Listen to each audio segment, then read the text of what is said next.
Hello, Stanton. Hello, dear Emmanuel family. Greetings from Hämeenlinna, Finland. We're quarantined, as most of you know, in our cottage a few miles from here. But today it's a perfect summer day in Finland. Cloudy, a little rainy, and cool. Only that in Finland it's already fall. Fall. Yeah. You see the path we took here. We are in the wilderness. We are in or on a bog. We don't want to sink into the bog, and that's why we use these paths. It's a cranberry bog. Maybe you can see one here. There's a cranberry growing, and it's very mushy here. At in some spots you can see water. Those are the places called in Finnish suon silmä, which is literally the eye of the bog. And if you step in there, you may sink. So it's an interesting place. It's kind of a little bit, in a way, scary. It's safe. It's very safe because we are on these. But one would not want to get off of the path. It's a little dangerous to walk out there alone. Alone, yeah, if you don't know the bog. If you are familiar with it, you know which way to go. Where to step safely. But it reminds us a bit of the wilderness. You remember in the biblical context, the wilderness.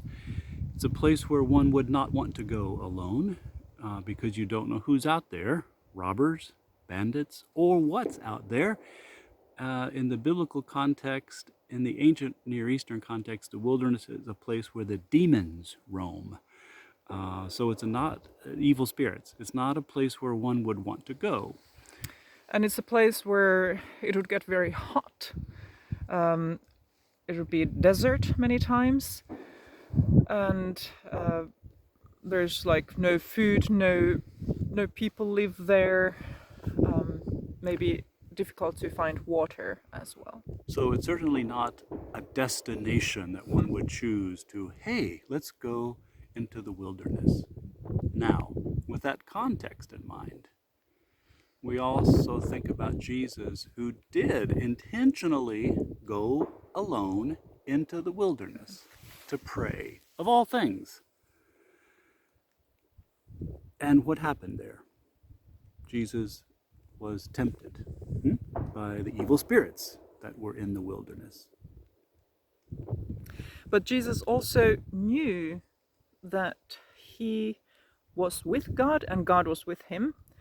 And in the temptation stories in the wilderness, in Matthew, Mark, we read them right after this affirmation that Jesus has gotten directly from God, saying, "You are my beloved Son."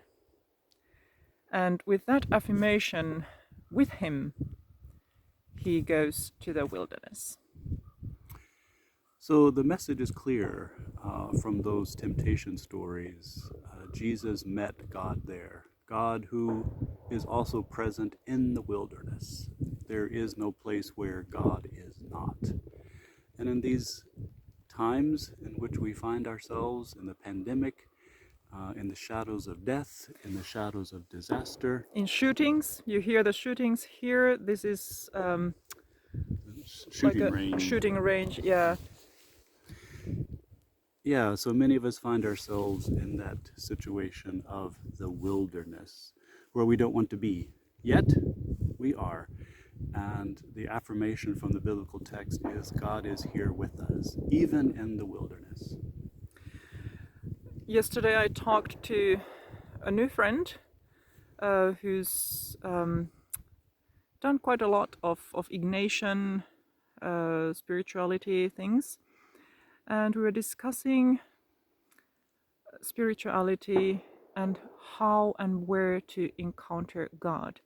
And she referred to a Jesuit who said, God can only be encountered in reality.